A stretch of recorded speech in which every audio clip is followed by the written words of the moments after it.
पीटने के साथ साथ उनकी ढोलक छीन लेना, हारमोनियम छीन लेना, दबाव बना करके कितने पैसे देना था कथावाचक के लिए, उसमें जो खर्चा हुआ वो खर्चा नहीं दोगे तो रात भर पिटोगे।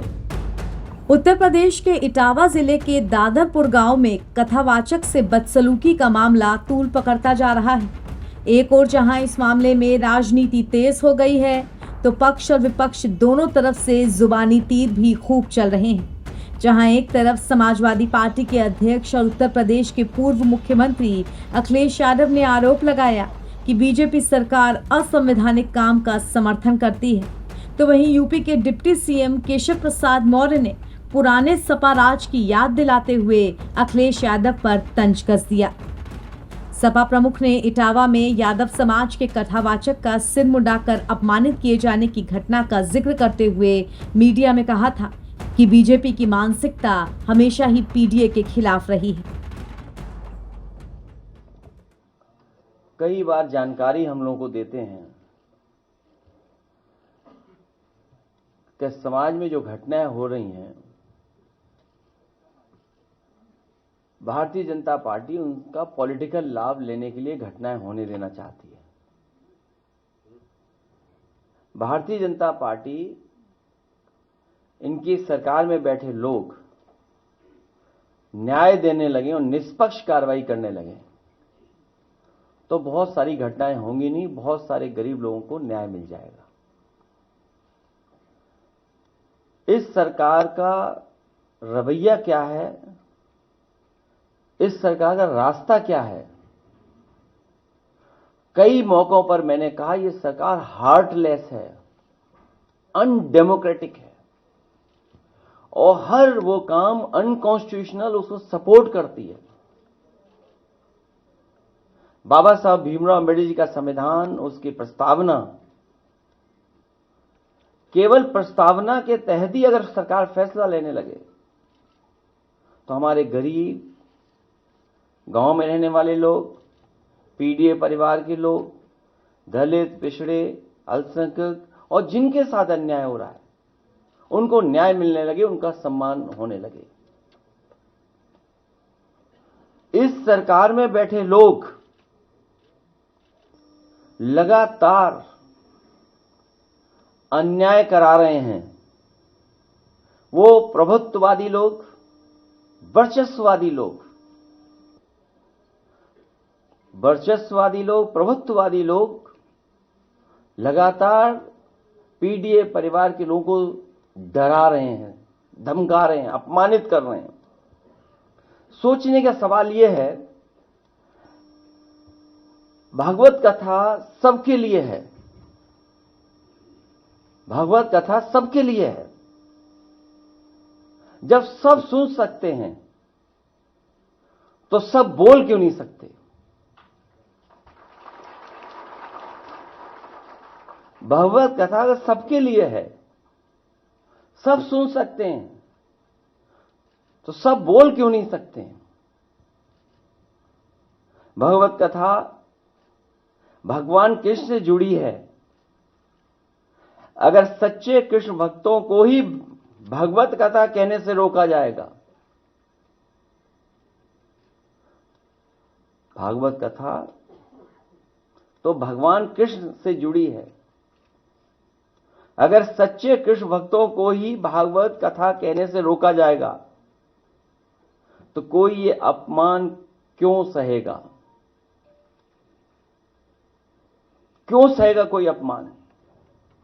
कुछ लोग, वर्चस्ववादी लोग, प्रभुत्ववादी लोग कथा वाचन में अपना एकाधिकार बनाए रखना चाहते हैं। ये एकाधिकार छीने नहीं उनका, वर्चस्ववादी लोगों का एकाधिकार छीने नहीं। कथा वाचन को जिन्होंने भावना की जगह व्यवसाय बना लिया है, व्यवसाय बनाने वाले लोग, हमारे इटावा कथा वाचन पीडी अपमान कांड, उन्हीं कुछ प्रभुत्ववादी और वर्चस्ववादी की वजह से घटित हुआ है। अगर पीड़ित समाज के इन लोगों को इतना ही परहेज है तो घोषित कर दें कि परंपरागत रूप से कथा कहने वाले वर्चस्ववादी पीड़ित समाज द्वारा दिया गया चढ़ावा, चंदा, दान, दक्षिणा कभी स्वीकार नहीं करेंगे। और अगर एकाधिकार ही आपको लाना है तो समय समय पर आप बहुत दावा करते हैं कि 370 खत्म किया है, तो देश में आप कानून ले आओ कि कथा वाचन का काम और एकाधिकार के लिए कानून ले आइए कि आप ही कह सकते हो और कोई दूसरा नहीं कह सकता। अगर पीड़ित समाज से इन लोगों को इतना ही परहेज है तो घोषित कर दें कि परंपरागत रूप से कथा कहने वाले वर्चस्ववादी पीड़ित समाज द्वारा दिया गया चढ़ावा, चंदा, दान, दक्षिणा कभी स्वीकार नहीं करेंगे। प्रभुत्ववादी और वर्चस्ववादी समय समय पर कभी घर को गंगा जल से तो कभी मंदिर को धुलवाकर पीड़ित समाज का मानसिक उत्पीड़न व अपमान करते हैं और अब तो सिर तक मुड़वा रहे हैं। अभी तक तो आपने वो घटनाएं सुनी, देखी, जहां पर घरों को गंगा जल से धोते थे ये लोग।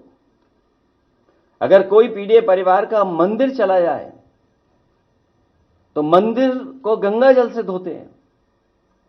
और अब तो सीमा लांघ गई ये वर्चस्ववादी। आखिरकार किसका आशीर्वाद है? क्या सरकार का आशीर्वाद नहीं है, जिसकी वजह से सर तक मुंडवा दे रहे हैं, पेशाब तक करवा दे रहे हैं और रात भर